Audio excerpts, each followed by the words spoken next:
Монгол товчоо. Монгол гэж Монголын гал дүлэн болж байгаа, эд үедээ бүтээж байгаа энэ сайхан залуучуудын бахархам, бас адармаатай, амаргүй бүтээгчдийн түүхийг бас та бүхэндээ үзүүлж, энэ түүхийг үзүүлснээрээ бас залуу үед үлгэр дуурайл, бас итгэлийг нэмэх ийм л зорилготойгоор энэ төсөл маань өөрөө хийгдэж байгаа. Тэгээд бид энэ удаа Монголын шинжлэх ухааны хэлбэршүүлсэн баримтат киноны нийгэмлэгтэй хамтарч энэ төслөө хийж байгаа. Тэд маань бол одоо яг энэ баримтат кино тал дээр мэрэгшсэн юм мэрэгжлийн уран бүтээлчд бас ажиллаж байгаа гэдгээр маш их онцлогтой байгаа.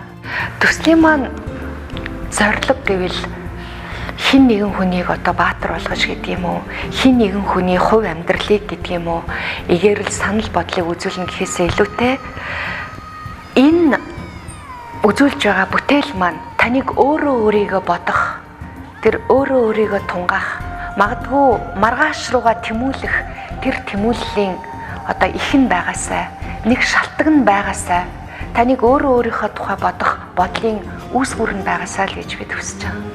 Тайзны хувьд бас их онцлогтой бүтсэн жинхэнэ одоо урыг харуулсан тайз болсон.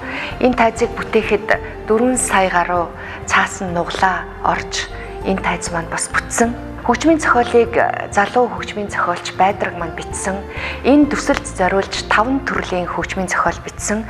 Түүний одоо оргил хэсгийг буюу одоо тэр өрнөө залуу хүний тэр бадрун тэр хэсгийг өгүүлсэн хөгжмийн зохиолыг болвол Дүүрийн театрын симфони оркестр тоглож туулах удирдаач бас удирдсан байгаа.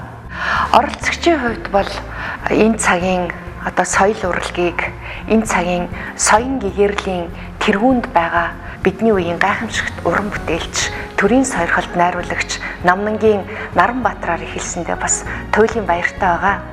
Монгол товчоон төслөө үзэгч та бүхэндээ өргөн барих гэж байна. Энэ төсөл маань Монгол улсынхаа гал дүл болж энэ цагт эд бүтээж буй оюуны болоод эдийн баялаг бүтээгчдийг та бүхэндээ цуврал болгон хүргэх гэж байгаамаа. Удахгүй боловсрол телевизээр та бүхэнтэйгээ уулзцгаая.